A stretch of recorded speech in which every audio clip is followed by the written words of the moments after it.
연안 부두에서 하역 작업을 하고 있습니다. 큰 화물선이 정박해 있는데 배 안에는 철강제가 가득했습니다. 그 앞에 하역을 위해서 대형 트럭들이 줄줄이 서 있습니다. 그런데 이상하게도 인부들은 몇 명이 되지 않습니다.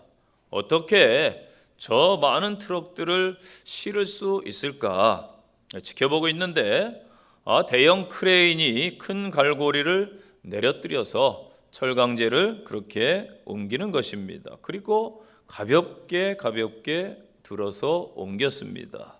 정말 대단합니다. 몇 명 안 되는 인부들은 철강제가 옮겨질 때마다 막대기로 방향만 잡아주기만 하면 그만이었습니다. 수백 명이 동원되어도 능히 할 수 없을 것 같은 큰 일을 도구로 기계로 간단하게 처리한 것이지요.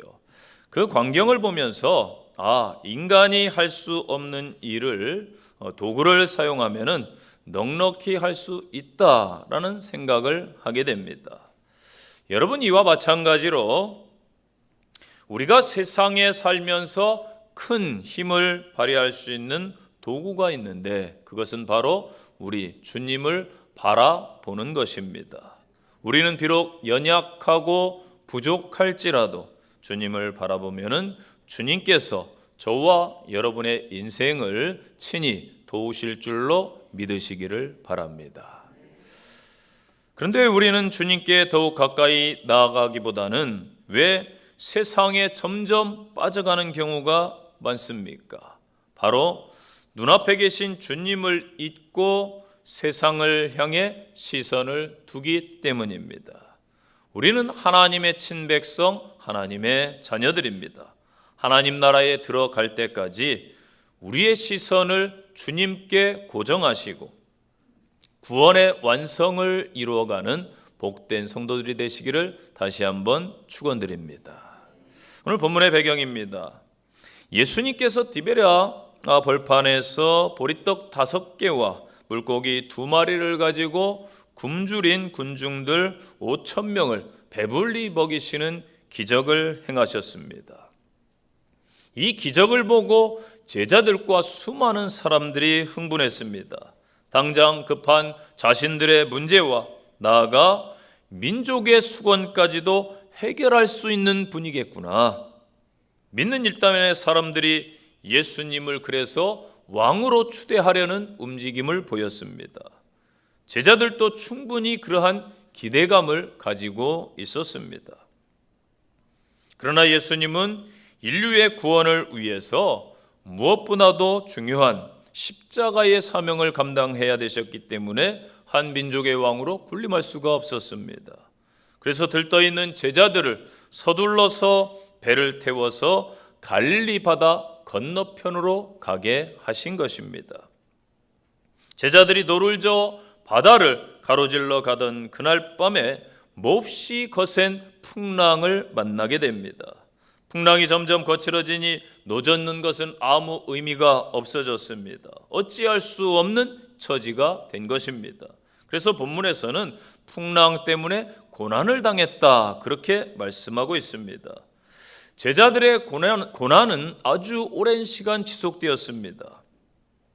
무리들에게 저녁을 나눠주고 그 무리들과 함께 밤에 흩어졌기 때문에 적어도 학자들은 6시간 정도 풍랑과 싸웠을 것이다. 힘겨운 씨름을 했다. 그렇게 보고 있습니다.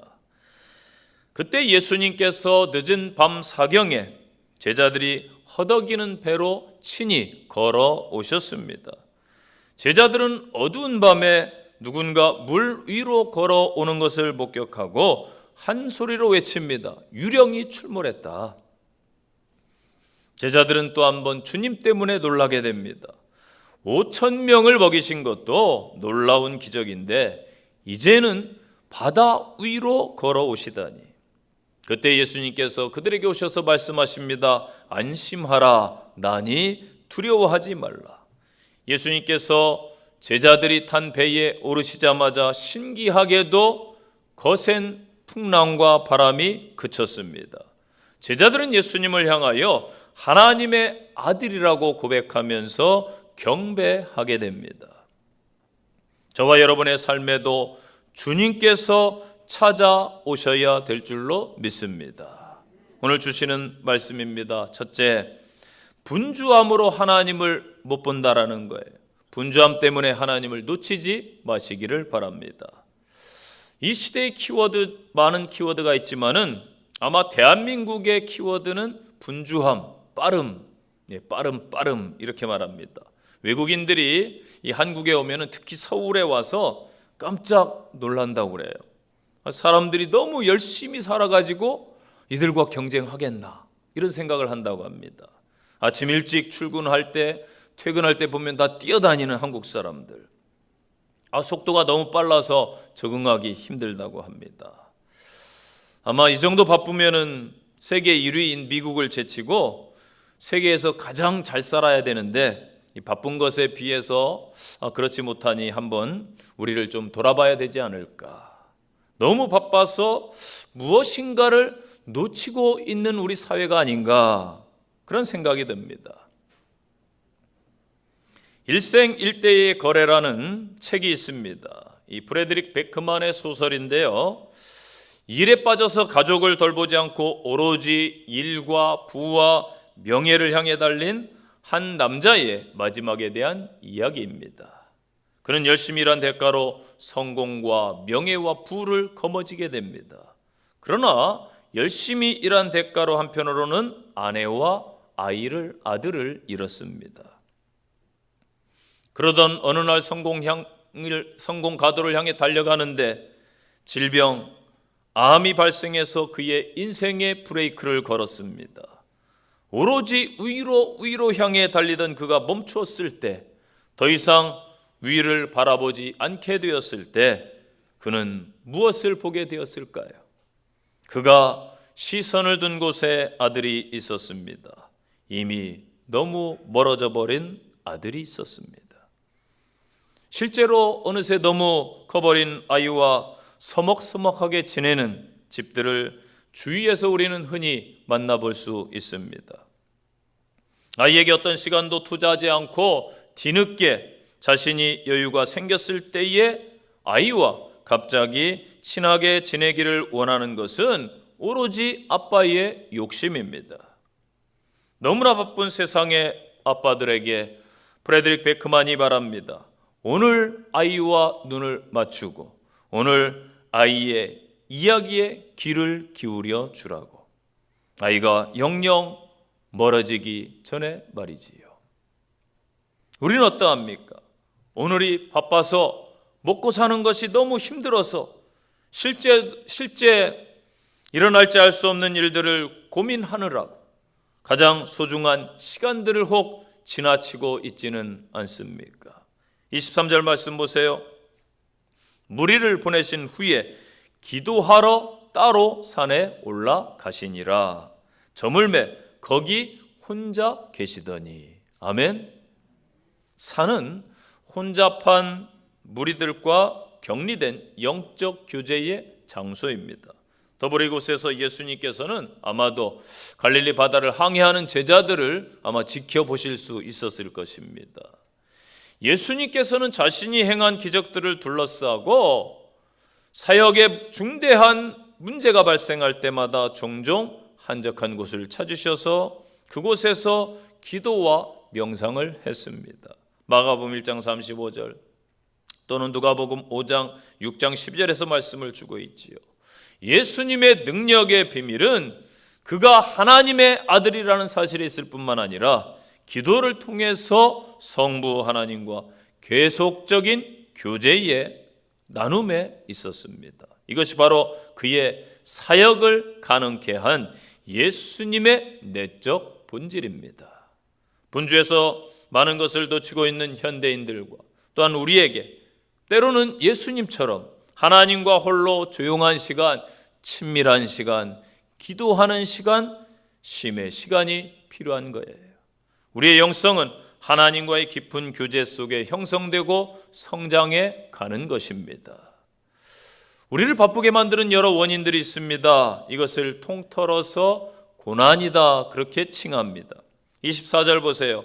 배가 이미 육지에서 수리를 떠나서 바람이 거스름으로 물결로 말미암아 고난을 당하더라. 아멘. 모든 사람은 고난이 없고 평탄하고 평안한 삶을 원합니다. 그러나 고난은 성도에게 있어서 하나님의 역사를 체험할 수 있는 기회가 되는 것입니다. 신명기 8장 3, 4절 말씀 잘 아시지요? 너를 낮추시며 너를 줄이게 하시며 또 너도 알지 못하며 내 조상들도 알지 못하던 만나를 내게 먹이신 것은 사람이 떡으로만 사는 것이 아니요 여호와 입에서 나오는 모든 말씀으로 사는 줄을 내가 알게 하려 하심이니라. 이 40년 동안에 내 의복이 헤어지지 아니하였고 내 발이 부르트지 아니하였느니라. 아멘. 시편 119편 71절입니다. 고난당한 것이 내게 유익이라 이로 말미암아 내가 주의 율례를 배우게 되었나이다. 아멘. 여러분 구약의 야곱 잘 아시지요? 창세기 32장 24절은 이렇게 말씀합니다. 야곱이 홀로 남았더니 가족과 종들과 가축 가진 모든 이룬 모든 것들을 내려놓고 먼저 보내고 홀로 야복강가에 남았습니다. 그 고난의 현장에서 그는 홀로 하나님을 만나게 됩니다. 홀로일 그때 그의 인생이 변화된 줄로 믿으시기를 바랍니다. 이제까지 야곱의 인생은 즉 속이는 자로 인생을 살았지만은 여기에서 이스라엘로 이름이 변화됩니다. 그동안 야곱은 삶을 너무 치열하게 바쁘게 살 수밖에 없었습니다. 타향에서 그렇게 살지 않으면 안 되었기 때문입니다. 과거 베델에서 만난 하나님과 조용히 교제의 시간을 갖지 못한 것입니다. 이제 홀로 씨름하면서 하나님을 만나게 됩니다. 그때에 그의 인생의 모든 짐들이 내려지고 형에서와의 해묵은 모든 갈등들이 해결된 줄로 믿으시기를 바랍니다. 저와 여러분도 이 아침에 홀로 하나님 앞에 서시기 바랍니다. 치열한 삶의 모든 것, 문제들을 내려놓고 주님 앞에 서시기를 바랍니다. 위기 때에 필요한 것은 하나님께 집중하는 것입니다. 내 인생의 참된 주권자 되시는 하나님 앞에 온전히 서시기를 간절히 축원드립니다. 두 번째 주시는 말씀, 우리를 찾아오시는 주님을 바라보시기를 바랍니다. 한 낚시꾼이 낚시를 하고 있습니다.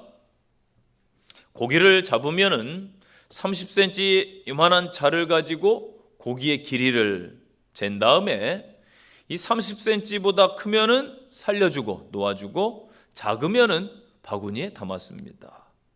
옆에 있던 사람이 그 광경을 보니까 너무 이상한 거예요. 아니 왜 기껏 잡은 큰 고기는 놓아주고 작은 고기만 가져갑니까? 그러자 그가 이렇게 말합니다.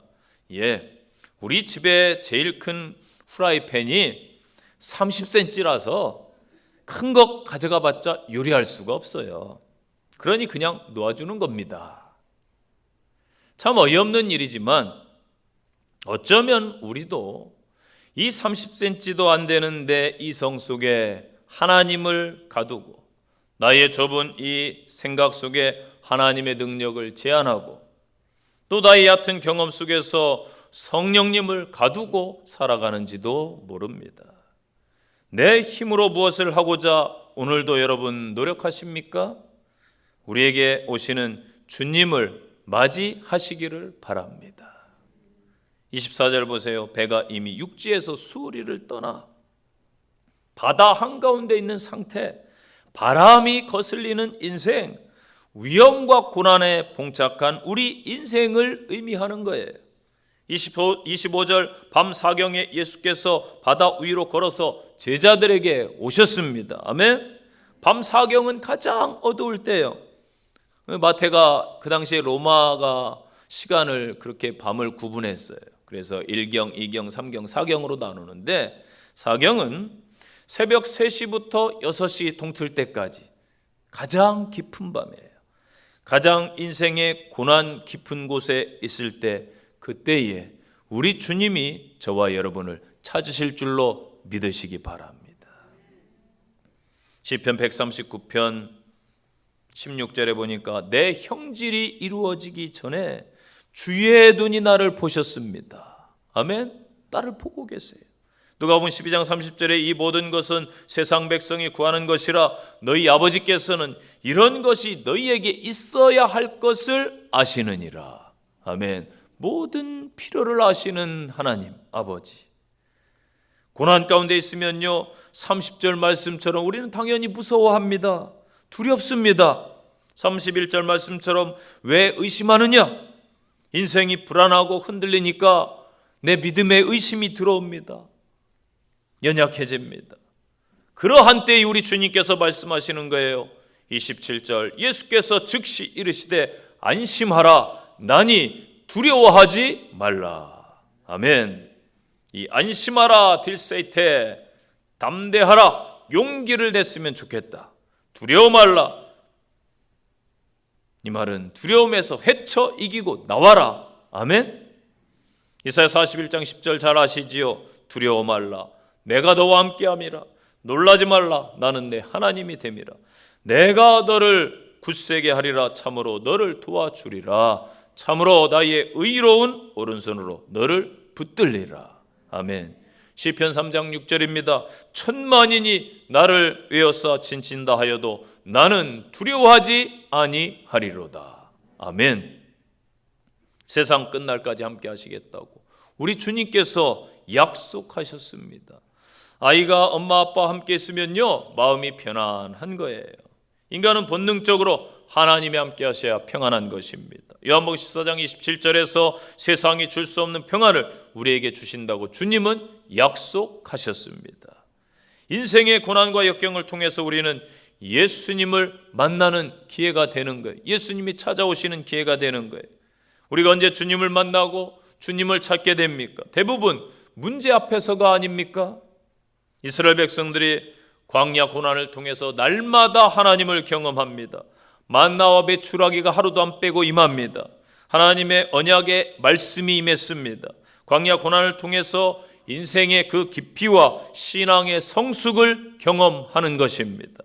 베드로와 제자들이 고난을 당함으로 예수님을 더 깊이 경험했습니다. 여러분, 바다는 세상을 상징합니다. 바다 위를 걸으셨다라는 것은 세상을 이기시고 십자가 부활로 승리하신 것을 말씀하는 것입니다. 어떻게 사람이 바다를 건널 수 있느냐? 의심하고 묻는 자들이 있습니다. 이성적으로 어떻게 그럴 수가 있느냐? 그래서 자유주의 신학자들은 이런 말을 해요. 제자들이 환상을 아마 보았을 것이다. 왜냐? 바다 그 거센 파도와 6시간 동안 막 씨름하고 싸우니까 기진맥진해가지고 헛것이 보인다는 거예요. 또 제자들이 안개 속에서 유령을 본 것처럼 착각했다라는 거예요. 새벽녘 되면 아마 안개가 으스름하겠지요. 예수님께서 바닷가를 거니셨는데 멀리서 안개 속에서 그 예수님을 보고 물 위를 걷는 것처럼 착각했다라는 것입니다. 그러나 오늘 성경은 분명하게 말씀하고 있습니다. 제자들 가운데 바다 한가운데 직접 찾아오셨다라는 말씀입니다. 오늘 우리가 사는 이 세상 고난의 그 바다 한가운데도 주님께서 오셔서 말씀하시고 친히 저와 여러분의 손을 잡아주실 줄로 믿으시기를 바랍니다. 그래서 우리는 영적으로 믿음으로 말씀으로 주님을 만나야 되는 거예요. 십자가와 부활로 세상을 이기시고 승리하신 주님, 모든 것이 가능함을 믿으시기를 바랍니다. 그래야 우리의 모든 세상 근심, 염려, 풍랑들을 주님께 의탁하심으로 믿음으로 승리하시기를 간절히 축원드립니다. 세 번째 주시는 말씀, 시선이 주님께 고정되어 있어야 돼요. 흔들리면 안 됩니다. 또한 주님께 부르짖으라 말씀하고 있어요. 먼저 30절 보세요. 바람을 보고 무서워 빠져가는지라. 수제자답게 베드로가 호기 있게 주님 나로 명하여 주님께 오게 하십시오. 예수님이 오라. 중력을 거스려서 베드로가 무리를 걸어갔습니다. 그런데 순간 주님에게 시선을 놓치고 주변 거센 파도를 보니까 물에 빠져가는 거예요. 지금 제자들과 베드로는 예수님의 초자연적인 능력을 믿었지만은 폭풍의 위험에 침착하게 인내할 수 있을 만큼의 그 큰 믿음이 없었습니다. 베드로가 물에 빠진 것은 예수님만 바라봐야 함에도 불구하고 풍랑을 바라보므로 두려움이 찾아온 거예요. 정령 인간의 눈은요, 결코 두 개의 초점을 한 번에 가질 수가 없어요. 예수님이면 예수님, 세상이면 세상.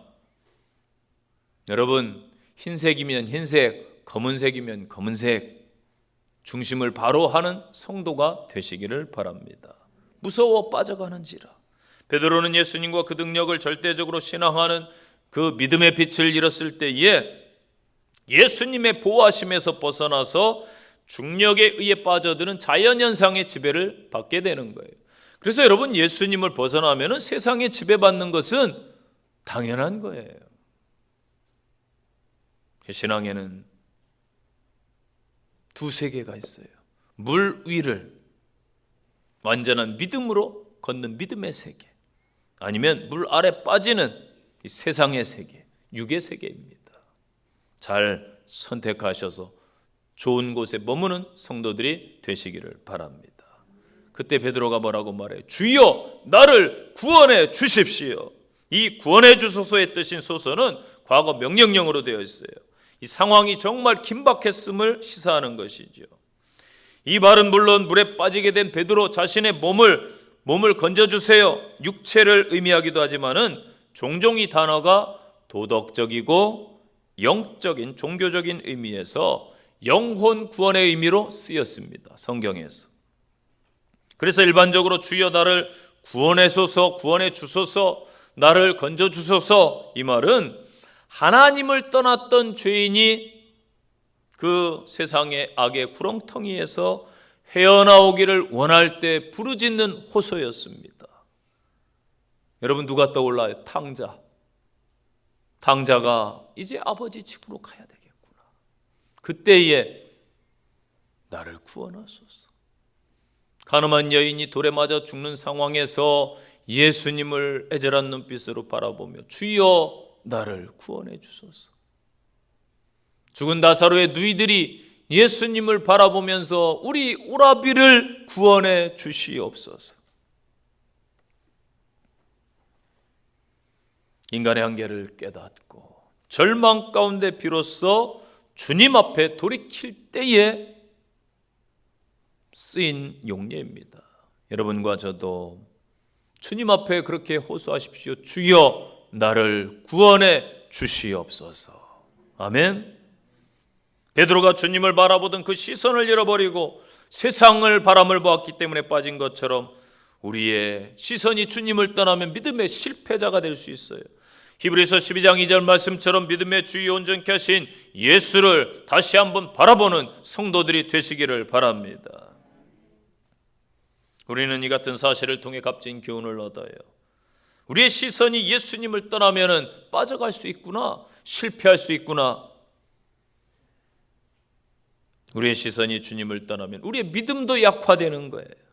여러분, 우리가 문제가 생기면은 신기하게도 주님이 잘 안 보여요. 큰 문제만 막 보이는 거예요. 아무리 큰 문제가 닥쳐도, 아무리 큰 환란이 여러분을 흔들지라도 주님께 시선을 고정하고 있으면, 주님께 기도하고 부르짖으면 담대히 모든 문제 환란을 이길 줄로 믿으시기를 바랍니다. 미가서 7장 7절 기억하세요. 오직 나는 여호와를 우러러보며 나를 구원하시는 하나님을 바라보나니 나의 하나님이 나에게 귀를 기울이시로다. 아멘. 우리는 오직 예수 그리스도만을 바라보며 항상 예수께로 가까이 나가는 삶을 살아야 되는 거예요. 그렇지 않으면 나도 모르게 세상에 발목을 잡히고 빠져가는 거예요. 주님을 바라보며 하나님의 얼굴을 구하는 삶이 이 험난한 세파 속에서 능력 있는 삶, 승리의 삶을 살게 하는 비결인 줄로 믿습니다. 30절 소리질러 나를 구원하소서. 예수님 한 분을 바라보고 집중해서 소리치는 거예요. 이 크라조라는 단어가 쓰였는데 크게 외치다, 탄원하다, 그러한 의미입니다. 간절함으로 주님만을 이 어려운 때에 의지하시기를 바랍니다. 시편 40편 1절 보니까 내가 여호와를 기다렸더니 귀를 기울이사 나의 부르짖음을 들으셨도다. 아멘. 하나님은 우리의 부르짖음을 들으시는 아버지이십니다. 31절 보세요. 그 부르짖음을 듣고 예수님께서 즉시 손을 내밀어 주셨습니다. 베드로는 주님의 그 손을 잡았습니다. 주님께 요청을 할 때 우리 주님은 외면치 않으시는 주님이십니다. 먼저 손 내미는 그 주님의 그 손길을 이 아침에 붙드시기를 바랍니다. 오늘날 주님 아니어도 잘 살 수 있다고 외치는 세상 아닙니까? 주님은 저 멀리 외면받는 시대입니다. 종교, 과학, 지식, 물질의 손을 붙잡고 계신 분은 안 계신가요? 비진리와 가짜를 내려놓고 이제부터 진짜를 붙드는 지혜로운 성도가 되시기를 바랍니다. 이 땅에 있는 것들은 잠시 동안 즐거움을 줄 수 있지만은 영원한 것을 줄 수가 없어요. 믿음의 주 연주케 하시는 구원자 예수님만 바라보는 믿음의 성도들 되시기를 바랍니다. 그 찬송가에도 있잖아요. 복음성가. 주님여 이 손을 꼭 잡고 가소서. 약하고 피곤한 이 몸을 폭풍 후 흑암 속 해치사 빛으로 손잡고 달 인도하소서. 아멘. 바라봄의 법칙이 정말 중요해요. 간구의 법칙이 정말 중요해요. 세상을 바라보고 쾌락을 바라보고 가는 길은 필경 바른 길 같지만은 종국에는 사망길이 될 것입니다. 육신의 연약함 속에서, 사업의 실패 속에서, 혹은 삶의 넘어짐 속에서, 인간관계의 아픔 속에서, 영적인 연약함과 혼돈 속에서 성도 여러분은 오직 예수님만 바라보시고 예수님 부르짖기를 바랍니다. 그러면 주님이 친히 다가오셔서 여러분의 손을 잡고 다시 일으켜 주실 줄로 믿습니다. 성도 여러분, 환경과 상황이 아니라 우리와 함께 하시는 구원자 되시는, 우리의 기도를 들으시는 주 예수님을 바라보시고 신앙의 길을 묵묵히 걸어가시기를 간절히 축원드립니다. 마지막 주시는 말씀, 예수님과 동행하는 삶을 살라는 거예요. 보세요. 이 갈릴리 바다는 예수님의 제자들이 대부분 익숙한 바다입니다. 왜? 그들의 고향이 다 갈릴리예요. 거의 어부들입니다. 그런데도 이들이 거센 풍랑 앞에서 고전을 면치 못했습니다. 이것이 무엇을 말씀하는 것일까요? 우리의 이성과 지식과 경험, 모든 것은 한계가 있음을 말씀하고 있습니다. 정말 중요한 인생의 문제 앞에서 많은 사람들은 좌절해요. 여러분, 그러시면 안 되겠지만은 극한의 끝자락에 서보셨던 분들 계신가요? 그때 누가 그 무엇이 도움이 되던가요? 지금 죽음만 생각하는 사람에게 아이 그러면 안 된다. 자식을 생각해야지. 아직 젊지 않느냐. 희망을 가져라. 힘을 내라. 솔직히요. 아무 도움도 되지 않더라고요. 안 들리고요. 안 보여요. 주변인들이 안 보이는 걸 뭐 어떻게 해요? 그 상황에 이르르면은 정말 안 보입니다, 여러분. 친구, 돈, 심지어 부모님 생각도 안 나요. 다 부질없어요. 여러분 주변에 극한의 이런 분들에게는 사실 이런 것들이 도움이 되지 않아요. 바로 인간을 창조하시고 역사를 주관하시는 그 하나님을 만나야 될 줄로 믿습니다. 복음 외에는 사람을 온전하게 할 수 있는 게 없는 거예요. 예수님께서 우리 인생의 배에 승선하시면 되는 것입니다. 그러면 해결되는 거예요. 믿으시기 바랍니다. 32절에 배에 함께 오름에 바람이 그치는지라. 아멘. 모든 문제가 예수님이 배에 오르니까 해결된 거예요. 수고, 고통, 피곤을 의미하는 이 코포스라는 단어에서 나온 그치다, 이 동사는 모든 만물의 주인이신 예수님에 의해서 그 고통 속에서 헤어나와서 잠잠케 되고 평온케 됨을 의미하는 거예요. 이에 대해서 마가복음 4장 41절은 저가 뉘기에 바람과 바다까지도 순종하는가 라고 말씀했습니다. 정녕 예수님은 생명이시요 구원자이시요 모든 만물을 지배하시는 만유의 주시며 동시에 모든 혼란과 문제와 두려움과 고난을 잠재우는 질서와 평화의 왕이심을 믿으시기를 바랍니다. 오늘 우리 예배 중에 부른 찬송가 406장 찬송을 저희가 하나님 앞에 올려드렸어요. 고난 내 영혼 편히 쉴 곳과, 말씀을 준비하는데 이 찬송이 생각이 났어요. 1절 보세요. 고난 내 영혼 편히 쉴 곳과 풍랑이라도 안전한 포구, 폭풍까지도 다스리시는 주의 영원한 팔 의지해. 4절 능치 못한 것 주께 없으니 나의 일생을 주께 맡기면 나의 모든 짐 대신 지시는 주의 영원한 팔 의지해. 후렴입니다. 주의 영원한 팔 함께하사 항상 나를 붙드시니 어느 곳에 가든지 요동하지 않음은 주의 팔을 의지함이라. 아멘. 저는 그런 생각을 해봤어요. 이 찬송을 만드신 분이 오늘 본문 말씀을 묵상하면서 하지 않았을까? 이런 생각이 들더라고요. 이 찬송을 작사한 라일라는 안타깝게도 쉬운 2살에 시력을 잃게 됩니다. 눈이 전혀 보이지 않아요. 처음부터야 못 봤으면 상관없는데 인생을 살다가 고난을 겪었습니다. 걱정하는 가족과 주변인들에게 그는 영원하신 주님의 팔이 저를 붙들고 계십니다 라고 대답했다고 합니다. 저와 여러분들도 여러 어려움과 고난의 상황 속에서 주님이 저를 붙들고 계십니다. 주님이 저와 동행해 주십니다 라고 고백하시기를 바랍니다. 우리 인생의 배에 하나님의 아들이신 예수님께서 오르실 때에 우리의 인생의 항로는 순탄할 것입니다. 여러분의 인생의 항해에 주님이 정녕 함께 하시나요? 주님과 함께 항해하면 모든 것이 형통합니다. 이사야 43장 2절 말씀 기억하세요. 내가 불 가운데 지날 때에 내가 너와 함께 할 것이라. 강을 건널 때 물이 너를 침몰하지 못할 것이며 내가 불 가운데 지날 때에 타지도 아니할 것이요 불꽃이 너를 사르지도 못하리라. 아멘. 33절 말씀 보세요.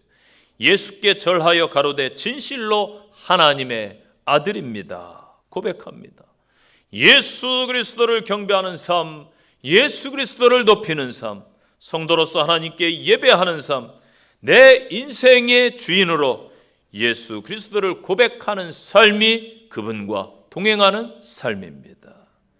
여기 본문의 제자들처럼 우리 성도들이 이 아침에 그분 앞에 꿇어 엎드려 경배하시기를 바랍니다.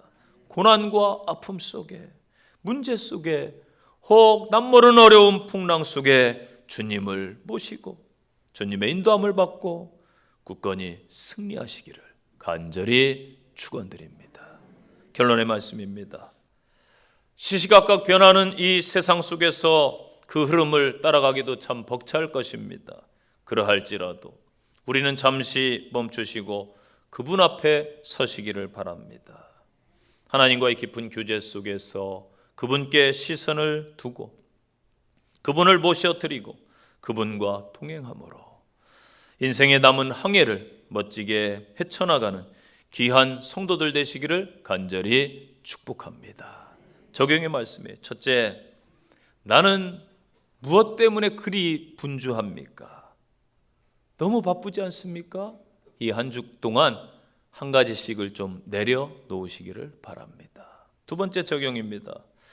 지금 우리가 주님을 바라보지 못하고 나를 흔들리게 하는 것, 시선을 돌리게 하는 것이 무엇인가? 내 시선이 어느 정도 주님께서 멀어졌는가 바로잡는 한 주가 되시기를 바랍니다. 세 번째 적용입니다. 나는 크리스찬으로서 풍랑 속에 빠져가는 그러한 인생인가? 아니면은 물 위를 당당히 걷는 믿음의 인생인가? 점검해 보시고 믿음 가운데 세우시기를 바랍니다. 마지막 적용입니다. 주님이 내 인생의 키를 잡고 계신가요? 혹 내가 주인 되어 있지는 않은가요? 어떤 부분 주님께 내어 드려야 될지 확실하게 내어 드리는 그러한 한 주가 되시기를 바랍니다. 기도하겠습니다. 인생의 풍랑 앞에 헤매일 때 저희를 만나주신 주님을 찬양합니다. 먼저 찾아오셔서 자신의 모든 것을 아낌없이 내어주신 그 사랑을 찬양합니다. 주의 거룩한 백성들 성전을 찾아 예배했습니다. 주신 말씀 붙들고 세상을 향해 나갑니다. 성령님 친히 동행해 주시고 한 주 동안 주의 백성들 세상 가운데서 승리케 하옵소서. 주 예수님 이름으로 기도합니다. 아멘.